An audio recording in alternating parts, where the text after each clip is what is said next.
My name's David Jahowski. I'm an assistant professor of wildlife ecology here. I teach classes in the wildlife, for wildlife majors, as well as do research primarily on mammals, but wildlife across the Southeast and even internationally. Been at Clemson 5 years.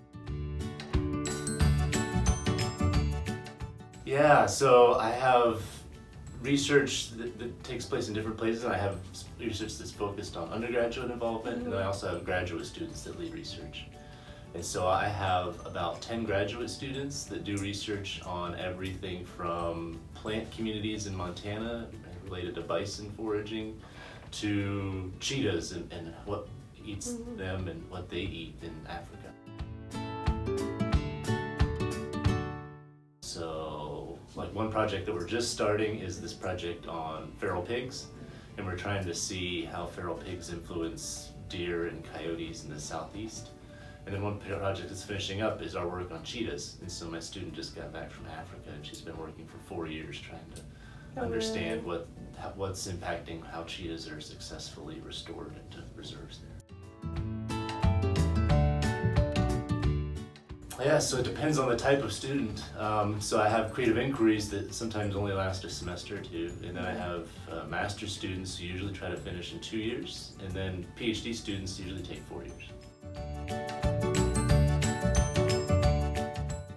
Yeah, so I have undergraduates that are both kind of do it for credit, like creative inquiries, and those have done a variety of things, mostly with camera traps. And so we use camera traps both locally, and then we also have camera trap data from other people that come here, and the students help us look through it so we can answer questions about animals in Africa or West Virginia or all kinds of places. And then the other types of students, I have some students that I've actually hired as hourly employees, so they get paid, and we have 3 right now that are helping one of my graduate students go through poop samples from carnivores on the coast. So one student's focusing on like washing them all through sieves to get out all the parts, and then 2 other students are hired just to kind of comb through the bones and fur and try to figure out what these bobcats and otters are eating.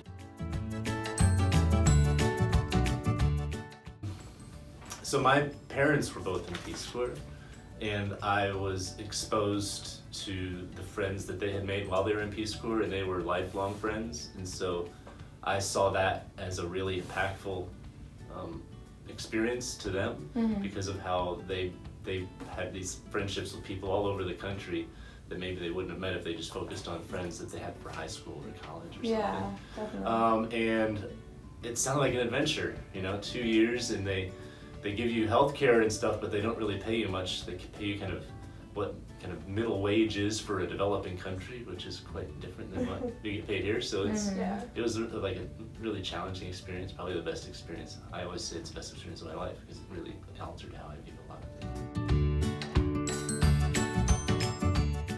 Yeah, I did a variety of things. I taught at a local high school. I helped teach biology, helped try to develop kind of recycling programs at schools, or at least composting. We try to do some alternative livelihood things, particularly empowering women in communities. And so the Philippines, it was kind of, as it was primarily kind of a male-dominated society, and women weren't as involved, particularly with the conservation work that we were trying to do. And so we tried to develop alternative livelihoods, like selling souvenirs and things, so that women in the community can be involved in the conservation. So all of those, that kind of immersive experience and being challenged in that way, I think really changed how I interact with people, the level of compassion I have for other people. And and I think those are some things that you don't realize in the moment sometimes, but you realize like when you're done, you're like, holy cow, that was really amazing. Yeah, I went to 2 schools. So I went to Virginia Tech for 2 years, and then I transferred to University of Montana, and that's where I graduated my bachelor's.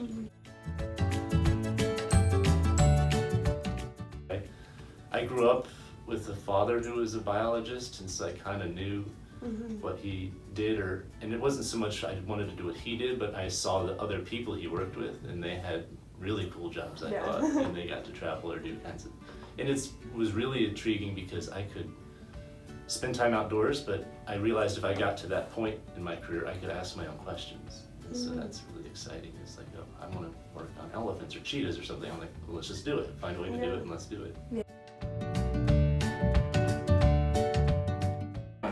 So I don't think you need to know right away what your next 5, 10, 15-year plan is. And some people do, and I think that's awesome, but I wasn't like that. So I Yeah. think don't be afraid to have that uncertainty.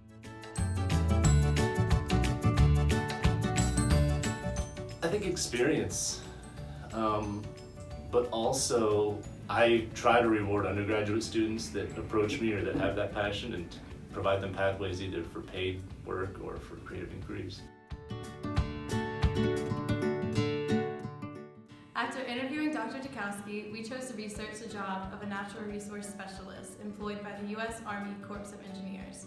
This full-time position pays $33,000 to $66,000 a year. The responsibilities of this job include developing and implementing land use plans and participating in the conservation, restoration, and preservation of natural resources. Some of the requirements for this job include being a recent graduate that received a degree from a higher institution, a bachelor's degree in biological sciences, agriculture, natural resource management, chemistry, or related disciplines, and 1 year of specialized experience, which includes applying biological practices to implementing environmental and natural resource management. In order to gain the skills necessary to apply for this job and be prepared, several courses and volunteer work opportunities must be taken. To understand the correct management skills for natural resources, take courses like conservation biology, natural resources measurements, restoration ecology, and natural resource economics. These classes, in addition to others, will provide necessary information that will be incredibly valuable when working in natural resource management. In order to gain experience, completing a creative inquiry or internship would be very important as well. A creative inquiry that would be beneficial might be Montana Prairie Ecology Creative Inquiry. Here, you are exposed to the biodiversity and working landscape of the Great Plains. You would study the ecosystem and later collect and analyze that data. The employer would see this opportunity on your resume and see that you have hands-on experience with ecosystems and natural resources, making you more likely to get the job.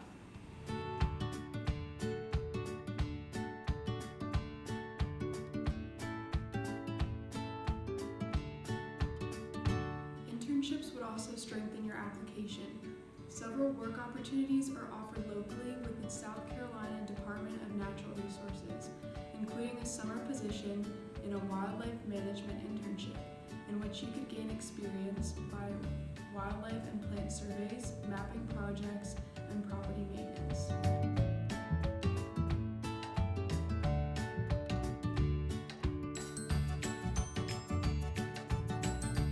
Overall, several classes at Clemson and volunteer work and internships locally will provide you the needed knowledge and experience to be hired for this job.